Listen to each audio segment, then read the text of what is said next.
एक लड़की जब छोटी थी तो अपनी माँ के साथ मेला जाती है घूमने के लिए। मेले में घूमते घूमते उस लड़की की नज़र पड़ जाती है एक ऐसे व्यक्ति पर जो टैटू बना रहा था और लोगों के हाथों पर और अलग अलग शरीर के हिस्सों पर अलग अलग आकृतियाँ उकेर रहा था। उस छोटी सी बच्ची ने अपनी माँ से जिद की कि मुझे भी अपने हाथ पर कुछ बनवाना है। जब जिद कर रही थी तब उसकी माँ कहती है ठीक है बनवा लो, लेकिन ऐसा बनवाना जो अच्छा लगे, क्योंकि ये निशान जो लिखते हैं बनाते हैं आकृति उकेरी जाती है वो पूरी ज़िंदगी उस आदमी के शरीर के साथ ही बनी रहती है। जब माँ ने ये बात समझाई तो बेटी कहती है ठीक है मैं अपने हाथ पर ओम गुदवा लेती हूँ और ओम का निशान हमेशा बना रहेगा। जब उसने अपने हाथों पर ओम गुदवा रही थी तब उसकी नज़र पड़ती है, यानी कि बनाने वाले की नज़र पड़ती है उसकी उंगलियों के जो नखून होते हैं उस पर, और उन नखून को देखकर कहता है कि तुम्हारे नखून दूसरों से बिल्कुल अलग हैं। बस उस लड़की की ये पहचान बन जाती है, उसके हाथ पर बना हुआ ओम का निशान, साथ ही उसके जो नखून थे। कुछ साल बीत जाते हैं, पढ़ लिख कर वो लड़की पुलिस में भर्ती हो जाती है और एक दिन खबर अखबार में प्रकाशित होती है कि वो लड़की अचानक से गायब हो गई है। उस लड़की को ढूंढने की तमाम कोशिशें की जाती हैं, आखिरकार मिल तो जाती है लेकिन उसकी लाश मिलती है। अब उस लाश को पहचानने के लिए कोई आधार ही नहीं बन रहा था। माँ की नज़र पहुंचती है उस बचपन में बने हुए ओम पर, साथ ही उसके अंगुली के नखून पर। पुलिस ने इस आधार पर उस लड़की की शिनाख्त जब करवा लेती है और इस घटनाक्रम का खुलासा किया जाता है कि आखिरकार उस पुलिस वाली हेड कांस्टेबल को किसने मारा है। और जब कातिल का पता चलता है तो लोगों को यकीन नहीं हो रहा था कि आखिरकार कत्ल की ये वजह हो सकती है। दरअसल शादीशुदा उस महिला कांस्टेबल को एक लड़के से प्यार हो जाता है जो कि 7वीं फेल होता है, शराबी होता है और आवारा किस्म का लड़का होता है, ऐसा मीडिया रिपोर्ट की दावे कर रही है। आदाब, नमस्कार, सत श्री अकाल। मैं उस्मान सैफी। आज की जो सच्ची घटना मैं आपको सुनाने जा रहा हूं, ये सच्ची घटना है उत्तर प्रदेश का जिला मुरादाबाद का एक थाना लगता है कटघर, और कटघर थाना क्षेत्र का एक गांव लगता है देवापुर। देवापुर के जंगल में कुछ किसान लोग अपने अपने खेतों में काम कर रहे थे। यहां से रामगंगा नदी बह रही है और उधर की साइड से कुछ हवा जब चलती है तो फिर दुर्गंध आने लगती है। खेतों पर काम करने वाले किसानों को तकलीफ हो रही थी कि आखिरकार ये दुर्गंध आ कहां से रही है। तभी एक किसान जाकर मौके पर देखता है। देखता क्या है कि सरकटी एक लाश थी और उस लाश को देख के उसकी चीखें निकल जाती हैं। आसपास खेतों में काम करने वाले लोग उधर आते हैं और देखने की कोशिश कर रहे थे। तुरंत ही पुलिस को सूचना दी जाती है। जैसे ही पुलिस मौके पर पहुंचती है, यानी कि एसएचओ कटघर संजय कुमार सिंह, साथ ही सर्किल ऑफिसर आशीष प्रताप सिंह, ये फॉरेंसिक टीम के साथ मौके पर पहुंचते हैं और उस सरकटी लाश यानी कि धड़ को वो कब्जे में ले लेते हैं। अब पुलिस की कोशिश थी कि आखिरकार इसकी बाकी का हिस्सा सर है तो कहाँ है। ग्रामीणों की मदद से पुलिस ने भी अपनी कोशिश की। लगभग 50 मीटर दूर एक पॉलीथीन में पैक उस महिला का बाकी का हिस्सा भी मिल जाता है। लाश किसकी है, किसने हत्या की है, क्यों की है, बहुत सारे सवाल थे और पुलिस इस मामले की जांच पड़ताल में जुट जाती है। कई घंटे बीत जाने के बाद भी पुलिस को जब सफलता नहीं मिलती है तो अलग अलग व्हाट्सएप ग्रुप हो या फिर सोशल मीडिया के अलग अलग हैंडल्स, चाहे वो फेसबुक हो या फिर ट्विटर हो, इस तरह पर वो अपलोड करते हैं और देखते हैं कि आखिरकार कहीं से ये सूचना मिल सके कि कोई महिला गायब तो नहीं हुई है, क्योंकि ये लाश जो बताई जा रही थी 5 या 6 दिन पुरानी बताई जा रही थी। पुलिस को 17 अक्टूबर 2024 को दोपहर का समय था जो लाश मिलती है। आखिरकार जब कोई कहीं से संपर्क नहीं हो पाता तो पुलिस वालों ने इस मैसेज को आसपास के जिलों में, आसपास के थानों में सब जगह सर्कुलेट किया कि इस तरह से एक 30 से 35 साल की उम्र की एक महिला है जिसकी लाश मिली है। आखिरकार पुलिस के पास कोई कांटेक्ट नहीं करता। तभी रामपुर जिले में खुफिया विभाग में तैनात एक पुलिस कांस्टेबल जिसका नाम होता है सोनू कुमार, उन्हीं के एक साथी होते हैं, जाकर दिखाते हैं कि इस तरह का फोटो है जो लगातार सोशल मीडिया पर वायरल हो रहा है। अगर देख के बता सकते हो कि कहीं ऐसा तो नहीं है ये फोटो तुम्हारी बीवी का हो, तुम्हारी पत्नी का हो। जैसे ही सोनू कुमार जो खुफिया विभाग में तैनात होते हैं वो साफ इनकार कर देते हैं, कहते हैं कि मेरी पत्नी का इस तरह से ये कोई फोटो नहीं है। दरअसल 15 अक्टूबर 2024 को रामपुर के खुफिया विभाग में तैनात सोनू कुमार ने सिविल लाइंस थाने के अंदर एक मुकदमा दर्ज कराया था कि उनकी बीवी अचानक ही घर से 15 अक्टूबर 2024 को घर चली गई है। उसको हर जगह तलाश करने की कोशिश की गई लेकिन वो कहीं मिलती नहीं है। पत्नी का नाम रिंकी सिंह होता है जो कि महिला थाने में ही हेड कांस्टेबल के पद पर तैनात होती है। अब उस महिला के जो कांस्टेबल होती है उनके नंबर को सर्विलांस पर लगाया जाता है, सीडीआर निकलवाई जाती है, लेकिन तमाम कोशिश करने के बावजूद भी कोई सफलता मिलती नहीं है। दरअसल पुलिस ने उसके पति से पूछा तो पति ने साफ इनकार कर दिया कि मेरी पत्नी की इस तरह से कोई लाशवास है नहीं और मैं उसे बहुत अच्छे से पहचान सकता हूं। इधर जब रिंकी सिंह गायब हो जाती है तो घर वाले भी परेशान हो जाते हैं, उसकी मम्मी भी और पिताजी भी। वो भी अपनी बेटी को लेकर जब चिंतित थे तब उन्होंने अपने दामाद से पूछा कि बेटी का कहीं आता पता चला कि नहीं चला। वो दामाद कहता है, यानी कि पुलिस वाला जो होता है, वो कहता है कि तुम्हारी बेटी 14 तारीख की रात को किसी वक्त घर से चली गई थी, वो कहाँ गई है उसका मैंने हर जगह कोशिश की, मुकदमा भी दर्ज करा दिया है, पुलिस उसको तलाश कर रही है, इसलिए अब पुलिस ही ढूंढ पाएगी कि वो गई है तो कहाँ गई है। इसी बीच में पुलिस वालों ने उस महिला यानी कि जो रिंकी सिंह होता है उसकी मां हरवती देवी से भी संपर्क किया। उन्होंने कहा कि हमें एक लाश मिली है, आप पोस्टमार्टम हाउस में आ जाइए, आकर देख लीजिए कहीं ऐसा तो नहीं है कि ये बेटी की लाश हो। जैसे हरवती देवी मौके पर पहुंचती हैं, आने के बाद उस लाश को देखती हैं तो लाश पूरी तरह से सड़ चुकी थी, उसमें से बेइंतहा दुर्गंध आ रही थी। साथ ही जो शरीर के हिस्सा था वो पूरी तरह से फूल कर मोटा हो चुका था, जिसकी वजह से चेहरे को पहचान पाना, जिसकी वजह से शरीर को पहचान पाना बहुत मुश्किल था। तभी माँ के दिमाग में ख्याल आया, बचपन की एक कहानी याद आई, जब वो मेले में जाती है और अपने हाथ पर ओम गुदवाती है, साथ ही जो उसके उंगलियों के नखून थे वो भी अलग किस्म के थे। तब माँ ने अपने पुलिस वालों को ये बताया कि ये मेरी ही बेटी है, ये कोई और नहीं है।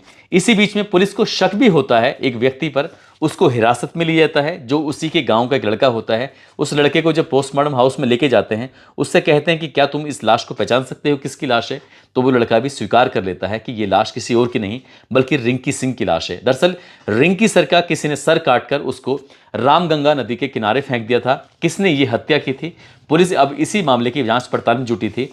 इस लाश को परिवार के लोगों ने पहचान लिया, गांव के व्यक्ति ने पहचान लिया, लेकिन जो पति है, पति ने नहीं पहचान पा रहा था। क्यों नहीं पहचान पा रहा था, पुलिस को यही कुछ शंका होती है, परेशानी होती है। इसलिए पुलिस ने उस व्यक्ति यानी कि जो खुफिया विभाग में तैनात होता है पुलिस डिपार्टमेंट के, जिसका नाम सोनू कुमार होता है, उस सोनू कुमार को भी पुलिस हिरासत में ले लेती है और हिरासत में लेकर उससे सख्ती से पूछताछ करती है। दरअसल कहानी जब निकल के सामने आती है तो लोगों को बड़ा आश्चर्य हो रहा था। दरअसल उत्तर प्रदेश का जिला बिजनौर लगता है और जिला बिजनौर का ही एक थाना है चांदपुर, और चांदपुर का एक गांव लगता है रायपुर खादर। यहाँ का रहने वाला सोनू कुमार, और यहाँ से 7 किलोमीटर दूर एक गांव लगता है दरबड़, जो कि थाना चांदपुर क्षेत्र का ही होता है। यहाँ की रहने वाली होती है रिंकी। दोनों ही पढ़ाई में शुरू से होशियार होते हैं और 7 किलोमीटर दूर इन गांव का फासला होता है। साल 2011 में दोनों की उत्तर प्रदेश पुलिस में बतौर कांस्टेबल के पद पर नौकरी लग जाती है और इनकी तैनाती एक साथ होती है। जब ट्रेनिंग के दौर में साथ ही वो जब अलग अलग होते हैं और उनकी जब मुलाकातें होती हैं तो पता चलता है कि इनकी दोनों के गांव तो 7 किलोमीटर का फासला है।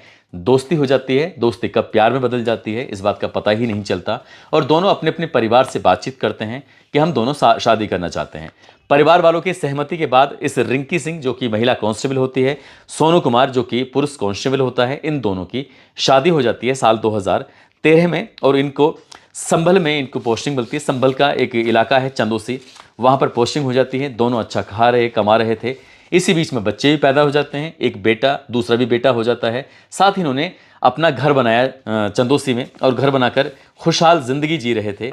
वक्त जैसे जैसे आगे बढ़ रहा था वैसे वैसे खुशियों का दौर भी आगे बढ़ रहा था। साल 2022 में इनकी यहाँ से पोस्टिंग हो जाती है ज़िला रामपुर में पोस्टिंग हो जाती है और ये लक्ष्मी नगर में रहना शुरू कर देते हैं।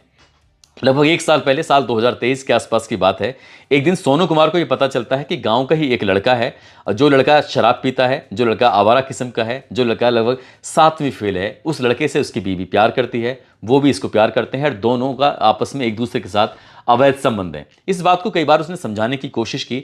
बताया जाता है, मीडिया रिपोर्ट भी कहती है कि परिवार के लोगों को भी, यानी कि जो महिला कांस्टेबल होती है उसके पिता को भी और उसकी माँ को भी इस बात की जानकारी थी, और जानकारी होने के बावजूद भी जब घर वाले उस लड़के के खिलाफ शिकायत वाली बात करते थे तो रिंकी सिंह ही आकर एक ढाल की तरह खड़ी हो जाया करती थी, साफ साफ कह दिया करती थी कि इसके खिलाफ कोई कार्रवाई ना करे। और ये वक्त आगे बढ़ जाता है। इसी बीच में जो उसका पति होता है सोनू कुमार, उसको पता चल जाता है। सोनू कुमार भी इस बात को लेकर बड़ा आश्चर्यचकित था, क्योंकि लड़की पढ़ी लिखी होती है, जिससे वो प्यार करती है, वो 7वीं फेल होता है, आवारा होता है, शराब पीता है। उसे पता नहीं उसके अंदर ऐसा क्या समझ में आता है, ऐसा क्या पसंद आता है। वो भी समझाने की कोशिश करता था, लेकिन रिंकी सिंह अपनी हरकतों से बाज नहीं आ रही थी। अब इसी बात को देखते हुए इन दोनों के बीच में विवाद भी रहने लगता है। 2 बेटे होते हैं, अच्छी खासी नौकरी थी, सब कुछ ठीक चल रहा था, लेकिन इसके बावजूद भी जब नहीं मानती है। इसी बीच में जो सोनू होता है, सोनू कुमार की मुरादाबाद के ट्रेनिंग एकेडमी में 1 महीने के लिए ट्रेनिंग होती है, वो मुरादाबाद में चला जाता है। और इस बीच में पता चलता है कि रिंकी सिंह ने भी 1 महीने की छुट्टी ले ली है। 1 महीने की छुट्टी ले लेने के बाद जब उसको मौका मिलता है तब वो अपने प्रेमी से लगातार मिलती जुलती रहती थी। इसी बीच में सोनू कुमार को पता चल जाता है कि उसकी पत्नी लगातार मिल रही है। 14 अक्टूबर 2024 को उसे वापस ज्वाइन करना था, क्योंकि उसकी भी छुट्टी पूरी हो रही थी और इसकी भी छुट्टी पूरी हो रही थी। इस बीच में इनकी कहासुनी होती है। ये सारी कहानी उसने अपने बहनोई जो सोनू कुमार होता है, जिसका नाम ब्रजलाल उर्फ बंटी होता है, जो गाँव जमालुद्दीनपुर का होता है, थाना चांदपुर, जिला बिजनौर का रहने वाला, उसको बुलाता है, उसको पूरी कहानी समझाता है। इसमें 14 अक्टूबर 2024 की रात को ही गुस्सा आता है और वो उस अपनी पत्नी का गला दबाकर उसकी हत्या कर देता है। हत्या करने के बाद उसका गुस्सा फिर भी शांत नहीं होता। वो किसी धारदार हथियार से अपनी पत्नी की गर्दन को तब तक रेतता रहता है जब तक उसकी गर्दन यानी कि उसका सर उसके धड़ से बिल्कुल अलग नहीं हो जाता। उसके बाद होश आता है कि उसने क्या अपराध कर दिया है। इसके बाद वो अपने बहनोई का सहारा लेकर उसकी कार में बैठाकर यानी कि लाश को कब्जे में उसमें डालते हैं और यहाँ से लगभग रामपुर के लक्ष्मी नगर से लगभग 30 किलोमीटर दूर मुरादाबाद बाईपास की तरफ रामगंगा जो नदी है वहीं पर थाना कटघर लगता है। कटघर का देवपुर गांव के पास में जो जंगल में वो उस लाश को उस रात में ही 14 अक्टूबर 2024 को वो फेंकने के लिए गए थे। उन्होंने ये कोशिश की थी कि इस लाश को हम रामगंगा नदी में बहा देंगे तो ये लाश बहकर बहुत दूर चली जाएगी और इसका कभी पता नहीं चल सकेगा। लेकिन रात के अंधेरे में वो दोनों इतना डर जाते हैं कि उस लाश को बजाय पानी में फेंकने के किनारे पे ही फेंक के चले जाते हैं। और जब 2-3 दिन बीत जाते हैं तब किसानों को उनकी लाश मिल जाती है और पुलिस इस लाश को कब्जे में लेती है। उसके बाद शनाख्त करने की कोशिश करती है और ये पकड़े जाते हैं। पुलिस ने इन जो पुलिस वाला होता है जो खुफिया विभाग में तैनात होता है सोनू कुमार, उसको भी गिरफ्तार कर लिया जाता है। साथ ही उसके बहनों को भी गिरफ्तार कर लिया जाता है। और जब इस पर शक किया जाता है, जो गांव का ही लड़का है, पुलिस उसको हिरासत में लेती है, उससे पूछताछ करती है। हालांकि लड़की यानी कि रिंकी सिंह के पिता ने पुलिस से चीख चीख के कहा कि पूरा का पूरा दोष इसमें गांव के उस लड़के का है जो इस लड़की से प्यार करता था, इसने अपने प्रेम जाल में फंसाया था। दामाद का इतना दोष नहीं है। लेकिन पुलिस की छानबीन में, पुलिस की पड़ताल में साफ साफ पता चलता है कि पुलिस कांस्टेबल सोनू कुमार ने अपने बहनोई के साथ मिलकर अपनी पत्नी रिंकी सिंह का कत्ल किया है। उसकी लाश को उन्होंने ठिकाने भी लगाया है। पुलिस ने इन्हें गिरफ्तार किया। गिरफ्तार करने के बाद जेल भेज दिया। पुलिस की कोशिश है कि कम से कम समय में चार्जशीट लगाई जाएगी और चार्जशीट लगाकर इनको कोर्ट से सजा दिलवाई जाएगी।